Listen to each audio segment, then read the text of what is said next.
Cue the creepy music.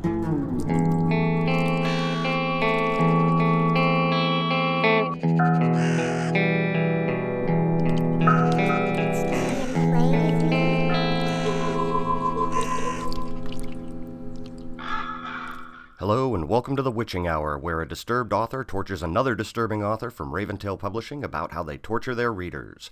My name is Greg Stumbo, author of the Generation Z series, among others. And my guest today is Jeff Crawford. He's another author from Raventail and an author that I've gotten to collaborate with on A Mutilated Mind. Now, that book was a whole lot of fun. And so since we always like to start at the beginning on this show, let's talk about how A Mutilated Mind ends. Let's talk about the ending of that book for a minute. Okay, that caught me off guard.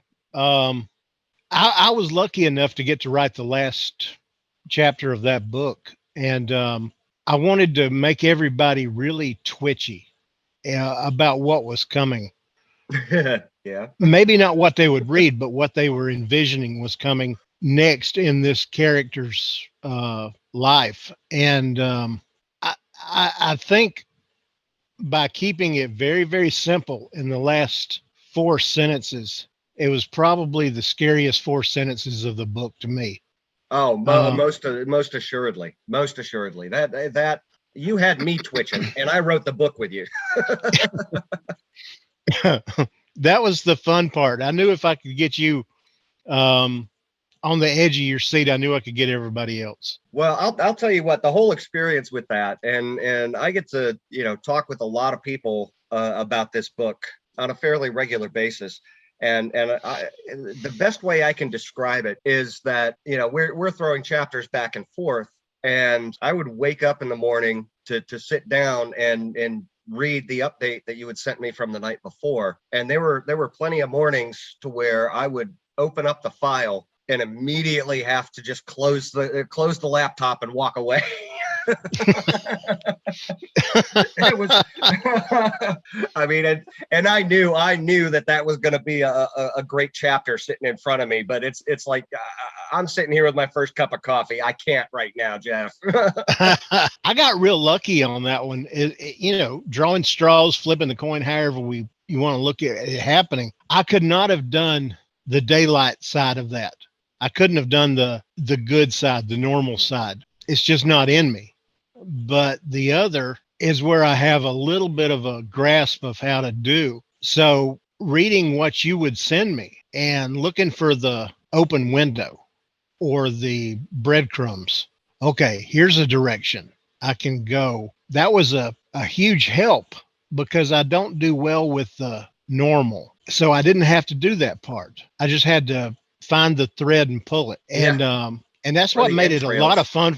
That made it a lot of fun for me. It was a most books are a marathon. That one was an all out sprint. Oh, it was. I was racing to keep up with you, and I was thinking all day what I was going to put down next. And it was an exhausting period, but it was as much fun as I ever had writing. Well, yeah. And the actual, writing portion of it, I think we knocked that out in about 2 weeks. Yeah. Probably in hindsight, it probably came out at the wrong time of year. It's not really what you want to put in somebody's stocking at Christmas. Yeah, but yeah. I wouldn't take anything for the experience. I think it was a lot of fun. Oh yeah, it most certainly was. And it really did ruin my Christmas season putting that together. I was in the wrong mindset for Christmas that year. See, the problem is I stay in that mindset, so it wasn't a big deal to me. All right. Well, let's see. We're gonna shift off of Mutilated Mind. Tell me a little bit about Goliath, because I know there's a little bit of history with you personally getting that together. And then I want to know what your favorite part of that is. The reason I chose to write those is my favorite part. So I can kill 2 birds with 1 stone on that one. They called me from Raventail, and I was in the middle of doing my thing, and they said, "Would you write a creature book?" And I said, "What the hell's a creature book?" I didn't know. And they said something that's going to, yeah. I mean, if you don't know about creature books, then you don't know. And they said it's something that's going to jump out of the woods, jump out from behind the door, jump out of the water, and do bad things. Okay, maybe. And I thought about it for a day or so, and I called them up and I said, I'll do it on one condition. And I said, name it. And I said, I get to write the book I want to write the way I want to write it. Sure. Hey, knock yourself out. And I gave them an outline of what I was thinking. And they said, sounds great. Go ahead. So my favorite part of that book was getting to write the book I had always wanted to write. And it was not about a creature. I wanted to write a whaling story. Moby Dick is not one of my favorite books. It's just not. I tried twice. Wait a minute. Were you one of those kids that was reading a book and as you're reading it going, no, I could tell this story so much better? No, I never finished it. I just thought, God, this is so boring. And I tried it again 20 years later, and I got twice as far. I just never did really dig it. But out of the 1,000+ books that I've read, or whatever it is, I will still stand by my belief that the opening line of Moby Dick was the best opening line I've ever read in my life. Yes. And all it said is, call me Ishmael. And that grabbed me. Now, after about 2 pages, it lost me. But I wanted to write a whaling story. It always fascinated me. And I was into Greek mythology. So and I dug around and found this monster that had been created by Poseidon to wreak havoc on Andromeda and Cassiopeia. And supposedly it was killed by Perseus. But I said, what if it hadn't been? What if it's still out there doing bad things to ships? So I let it happen. And I did a lot of going around the barn without telling anybody what they were seeing, because it would happen at night and all you had was havoc, but you never really saw anything. Oh, I love those. Yeah. It was too big, too dark. Yeah. And so I got to explore a lot of things. I got to write in a language which I'm very unfamiliar with. 1736 New England whaling ship is not what we speak in the North Carolina mountains or in the Florida swamps. Yeah. So I got to extend myself a little bit, and I got to write this story and got a lot of good reviews with a lot of nasty notes saying this book didn't end. This book didn't end. Well, it's a series. It's not supposed to. You're supposed to get the second one. Yeah. And that's the way I wrote it. I left cliffhangers instead of an ending of a book and a beginning of a next one. And but I'll say this: when I was approached to do it and I decided to do it and I wrote it, if you'd have held my feet to the fire, I'd have said this book sells 10 copies total of the whole series, and 5 of those are going to be to people I know. Didn't think it would go anywhere. Turned out to be the best-selling set of books I've ever done in my life. There was something about that book that really grabs people, and that's wonderful. That's absolutely wonderful. But I mean, a big part of that has got to be the fact that, it was the books that you wanted to write. There was a passion there. You were digging inside and putting it out there. So I think that probably resonated with readers. I think a lot of that happens in books. Whatever the author is bleeding gets on the fingers of the readers and they pick it up. Yeah. Yeah. And that's always a fun time. I mean, I know when I'm writing a book, if it's not screaming at me at the moment, I'm not doing it right then. Right. Right. The words become an obsession. What's the next part? It doesn't matter what I'm doing. If I'm driving to the grocery store, if I've got plot points churning in my head and I'm hearing characters' voices, I know I'm heading the right direction. But if I'm struggling to figure out what words to put on the page, it's time to take another look at what direction I'm going in. That's it. That, or just walk away from it. Because if you write down words that you're not passionate about and enthused about, when I read your book, I'm going to know you weren't. Oh, definitely. It's just, there's very few writers that are good enough to pull that hoax off.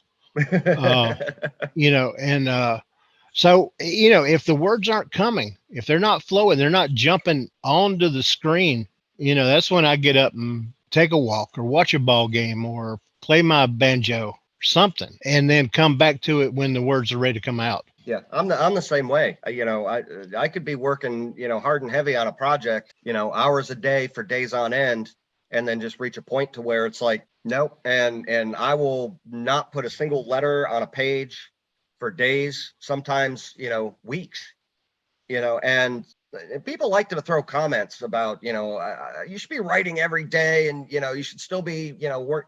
And I'm like, no, because when I'm ready, then I'll get twice as much done. So yeah, I agree. So that's the Goliath series. Let's talk about the Gun Hand series and what you really like about that. Everything. I love everything about the Gun Hand series. It gave me a chance to write a Western, a horror, an anti-hero, and to go as far as I possibly could with making somebody uncomfortable while they're reading it. Yeah. If I recall, that first book opens up with an uncomfortable setting. It does. It does. When you are shackled to a rock at the bottom of a mountain fortress, and the only thing in the room with you are the rats that are crawling across you and sniffing you, deciding if they want to take a bite or not. It's a pretty bad place to begin with. Yeah. And it only gets worse. It just gets. And I finally ran out of things I could do to him. So I was glad when I got to the end of the series. After 6 books, there's only so much the human body can take. Yeah. At a certain point, you just quit making blood. Yeah. You just give up and say, go ahead. I don't care anymore. Well, that leads me on to the next question, because you go pretty dark, and you don't even worry about it, which means, that's coming from somewhere. Do the voices ever fall out of your head in public? The voices do. Maybe not that one, but some of them do. Yeah. The smart alecky ones, the ones that will get me in trouble, those fall out a lot. I have very little control over what I say a lot of the time. That's a dangerous place to be. It's fun, but it's dangerous. The voices is a weird thing. It's neat that you would put it that way.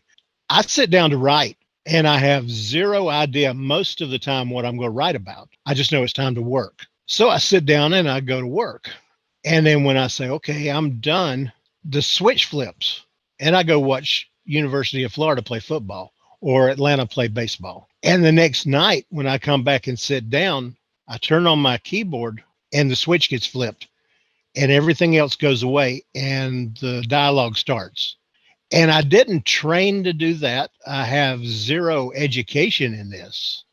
So I don't know how that happens, but it's a useful tool to be able to turn it off and on that seamlessly. And it may be the best tool in my box. I'm pretty sure there's a lot of people out there right now that are extremely jealous of that switch you got. It's a good one to have. Yeah. It didn't used to be there. There was a lot of waking up at 3:00 in the morning and trying to write with one eye, and then trying to read it the next day and make sense out of it. And then I got smart and started using my iPhone and dictating into it. That was in the beginning. Now something's happened. And after 24 books, I've learned how to turn it on and off at will. And that's a fine thing to have in your toolbox. Well, especially now, that means you can get a full night's sleep for a change. Well, sometimes those guys down in the bottom of that mountain fortress are hollering, "Hey, don't forget about us. We're down here." Well, so with the Goliath series, with so much of it happening, in the dark and on a ship, you are literally writing about things that go bump in the night. Yes. So, that leads me up to the next question, which is tropes. Do you love them or hate them? I don't really have an opinion. I didn't even know what they were until about a year ago. I find that they're useful and I like them, and I see the positivity. So I think I'm becoming a proponent of them. So they can be useful. I mean, even as a starting point, right, or as an obstacle to avoid. Yes, they are. Yeah, there's a lot of things that I've changed my mind about or opened my mind up to in the last 10 years since I started writing. And if you don't do that, then something's wrong. I think everybody needs to expand their thinking a little bit. But yeah. Well, and that's going to come with experience. I mean, some people may start out writing and their entire storyline when they start is just so trope laden, but it's enough to get them going. And then once they start going and seeing what they're doing, they're going to grow. I mean, it's an experience like any other. It's like, bartending. People will start out, doing a simple highball, but as they go on, they'll get better at more complicated cocktails, some of the more advanced ones, but then, they'll reach a point to where they start creating their own, and it's, or with woodworking. I mean, you start out with a knife and a block of wood and, you do it for 10 years, you're probably going to be, using a wood lathe and have all sorts of different types of chisels. It's all part of the growth process. It is. You're exactly right. So, and I got to tell you, of all the different things I've done in my life, this is the most fun because, just when you think you've got things down, you shift genres, or you want to change, you want to write a book in a different voice, or, just start combining things that shouldn't be combined, and just to see if you can do it. Well, yeah. And it keeps you from getting stagnant and bored if you can move around and do, this or that. Right now, and this, but right now I write horror books when I'm asked to. I write Westerns because I'm good. I'm better than adequate. I'm not great, but I'm good. I just released 2 books that are coming out in a romance division of publishing company. And I contribute to a podcast where we write about creepy things in the woods. So there's a lot of different angles that when I'm feeling creative, I can go in, and I don't have blinders on. I think that's the part that would drive me crazy is if I had somebody said, okay, you've got to write this genre from now on or don't write. Well, I won't write. Yeah. Yeah. I'll go do something. Becomes a job. And I'll go do something else. Yeah. It's just, as long as it's fun, I'm going to do it. And I get the feeling that that's probably why people like you and I don't go into journalism, Oh God. Yeah. Oh yeah. Yeah. Man, I can flower up facts, but I don't want to do that forever. Right. I like making up stuff, you can't pin me to this. I made it up. It ain't true. And I know it ain't true. That's right. All right. So you've got stuff going in the romance area. You've got, stuff in horror. You got stuff in Western, which puts you pretty broad spread. So that tells me that your big influences are coming from somewhere probably otherworldly or a combination of, this little thing and this big thing. So let's try and have you piece it together as to who or what is your biggest influence. Pretty tall order, I could give you a list of about 5 writers that really put the zap on me and made me want to be, I don't know if I'd ever be good, made me want to be better than I was yesterday. But the biggest influence on my writing is a constant need to write something that's not boring for me and for whoever buys my book. I want them to read that book in 2 days, 5 days, 3 weeks, whatever it takes, as long as they're not bored while they're doing it. I don't care if you get mad at me. I don't care if you get unhinged, if you get edgy, if you get scared. But as long as you're not bored, then I did my job. And I think that's the biggest influence on what I do is what can you do today that you didn't do yesterday? And by that, I mean, do it better. Now, yeah, I read a lot of Westerns growing up, but I also read a lot of Edgar Rice Burroughs, and I read a lot of Frank Baum, and a lot of Arabian Nights tales, and a lot of Civil War history, a lot of biographies of baseball players and presidents. So there was a lot of influences, a lot. Mario Puzo and Ira Levin, at 12 years old is what I was reading. So it all hit in a hurry. But the biggest influence is myself, and try to do it better than you did yesterday. Well, and that's, Yeah, that's a big driving force. I wish more people would do that. That's actually what got me into writing as a teenager. I was reading a series, and I'd gotten into the next clump of the series. They were released in trilogies, and I got halfway through the second trilogy, and I just reached a point to where I tossed the book aside and said, I can write that crap better. And and that really cut back on my reading, but it got me started in writing. And, well, as it turns out, a 16-year-old cannot write better than that. But it gave me the bug to try and do more and do better. And, a lot of false starts and failed attempts. But I kept seeing stuff go out on the market, and it was just, the second or third book from an author was nowhere near as good as the first one was. And it's like, okay, well, they had fun with the first one, but then it became a job. They had a deadline, and they kind of rushed through it, and it lost, it loses its magic. So, that drive to not be bored, to not be boring, keeps it, keeps things alive, keeps things fresh. Yeah.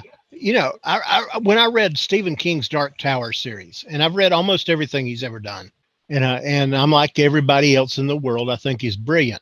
But when I read the Dark Tower series and was blown away by the first book, I mean, completely floored. And then I got the second one, and it was better. And the third one was better. And it was better every time, all the way up through whatever it was, 8 or 9. Enough so that I read the entire series every year for years, because it was like going to school and taking a class. Okay, this is how you make it better each time. And you just don't keep playing the same song over and over again. And it was very fresh and very different and very good. And I said, okay, I can't do what he does, but I can try. And that's what I do. Well, seems to me like you're doing pretty darn good. 24 books in so far, and you're not slowing down. No. So, but you're doing all these books, and you're putting them out relatively quickly on top of it. So people are going to want to know, are you a plotter or a pantser? No plot at all. I would go crazy if I tried to do that. I have no idea what I'm going to do until the last 5 chapters of every book. And I'll write down 1, maybe 2 sentences that I want that chapter to be about, so I know it ends on time, the way it's supposed to. But as for the rest of the book, it's as big a shock to me when it happens as it is to the reader. A perfect example is the book that you and I did together. We talked for about, and I'm going to be gracious here and say 3 minutes about what this book was going to be about. Yeah. Okay, this is going to be a Jekyll and Hyde, day and night, good and bad type of thing. Who's going to do the good? I'll do the good. Great. I want to do the bad. All right, we'll see you when I see you. And then the next morning I get up and first chapter's done. And that was the extent of our outline. It was. I'm not over exaggerating it. That was it. And we just took off running and jumped off the cliff and was hoping that there was a mattress down there to land on. Yeah. Turned out to be a swimming pool, but worked just the same. And that swimming pool had not been cleaned in a long time. Oh, goodness. But that's the way I do it. I have no idea what I'm going to write about. I have no idea 95% of the time how a book's going to end. I don't know until I know. And it's as big a shock to me as it is the reader. All right. Something a little more lighthearted here. Just to see where I stand in the spectrum of the world by getting this kind of input. Do you laugh when you're killing off characters in a book? It's okay, Jeff. It's okay. I'm trying to think. Every once in a while I will, just because of the way it's done. There was a book in the Gun Hand series, it was number 4, The Darkest Secret. And this isn't giving much away, but there was a person in this book, there were several persons, that our main character wanted to get rid of. And he happened up on him while the man was eating a piece of fruit. And the only reason he knew he was there was because he was choking. It had gone down the wrong pipe. So our main character stood there and watched him, and then went over while the man was trying to get some breath. He dropped his fruit, and our main character went over and picked it up and squatted down and finished eating it and watched the man die. And and I actually had to laugh at that one. I said, "Okay, that's a cold son of a gun right there that'll Oh sit man. there and watch you choke to death and eat your lunch at the same time." Yeah, yeah, I would have been giggling. Yep. Oh, well, here, real quick, do you ever go so dark that you need to stop just for your own mental health? I did. I did on one book, and it never got published. And I'm actually rewriting that novel now because I think I can do it better. And I didn't notice it at the time, but it took about 5 or 6 weeks to come back out into the light after that book because it is so dark and so horrible at what this character has to go through needlessly. He thinks he has to go through it, but he doesn't. But he thinks he does. And that's the saddest part of the book. And after I got done, man, I couldn't smile. I couldn't converse with people for about 5 weeks. And Wow, it took a that's pretty while to dark. come out of that one. So I try not to let myself get in bed with them that tight anymore. That one really, it really got its hooks in me. Well, when you finally do find a way to get that one out, that's going to be a grabber. It's Um, okay, let's lighten the mood here a little bit then. Do you ever okay, put Easter eggs in your books? not intentionally, but when I have started other books, then I'll put something in there that refers back. As far as I don't put it in there and say, okay, 3 books from now, this is going to come up. But 2 books from the time I wrote something, I'll remember it and I'll say, I need to circle around to that a little bit. Let somebody connect the dots. And I don't do that a lot. I write standalones in a series for the most part. Um, when you read that one, take a deep breath, set it down, go get you something cold to drink, and wait a day and then read the next one. My books tend to be mentally exhausting because of the emotional stuff you go through. So I don't want you having to split your time thinking, okay, what does this have to do with this? And do I need to go back? And I don't do a lot of that. In, but when I do, when I do, it's fun. It's fun, but Oh I yeah. don't make a point of it. Okay. I'm not smart enough to do it. Ah, well, you're underselling yourself there, but real quick, we've only got a couple of minutes left. I want to make sure that our audience gets their reward for sticking it out. Give us some spoilers. Spoilers. I know dead air is the worst thing in the world, but I'm not sure how to do this.